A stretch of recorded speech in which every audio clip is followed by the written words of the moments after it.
এবার লক্ষ্মী ভাণ্ডারকে টেক্কা দেবে। মহিলাদের জন্য বড় স্কিম ঘোষণা অর্থমন্ত্রীর। কারা এই সুবিধা পাবেন?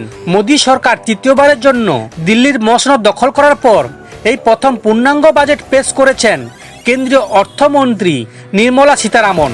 এদিন বাজেটের শুরুতেই কৃষকদের কথা বলেন কেন্দ্রীয় অর্থমন্ত্রী।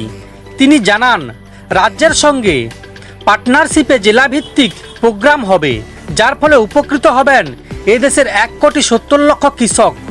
নির্মলা ঘোষণা করেন, বিহারের মাখানা বোর্ড তৈরি হবে। সেই সঙ্গে দেশে ভোজ্য তেল উৎপাদন করার ঘোষণা করেন তিনি। ডাল উৎপাদনে আগামী 6 বছরের মধ্যে ভারত আত্মনির্ভর হবে বলে জানান কেন্দ্রীয় অর্থমন্ত্রী। এবারে বাজেটে কিষাণ ক্রেডিট কার্ডের লোডের সর্বোচ্চ সীমা বাড়ানোর ঘোষণা করেছেন কেন্দ্রীয় অর্থমন্ত্রী। আর 3 লক্ষ নয়, এবার থেকে 5 লক্ষ টাকা করে ঋণ দেওয়া হবে বলে জানান তিনি।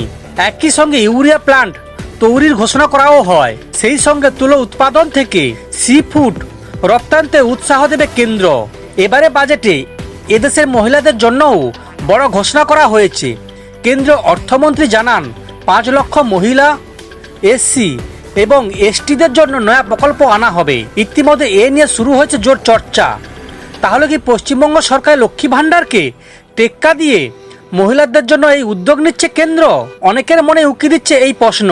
একই সঙ্গে এই বাজেটে আইআইটি এবং মেডিকেল কলেজ আসন সংখ্যা বাড়ানো এবং সরকারি বিশ্ববিদ্যালয়ে ব্রডব্যান্ড কানেকশন ঘোষণা করা হয়েছে। কেন্দ্রীয় অর্থমন্ত্রীর ঘোষণা, বিজ্ঞান এবং প্রযুক্তির ক্ষেত্রে উৎসাহ বাড়ানোর জন্য সরকারি বিশ্ববিদ্যালয়গুলিকে 50,000 ল্যাব নির্মাণ করা হবে।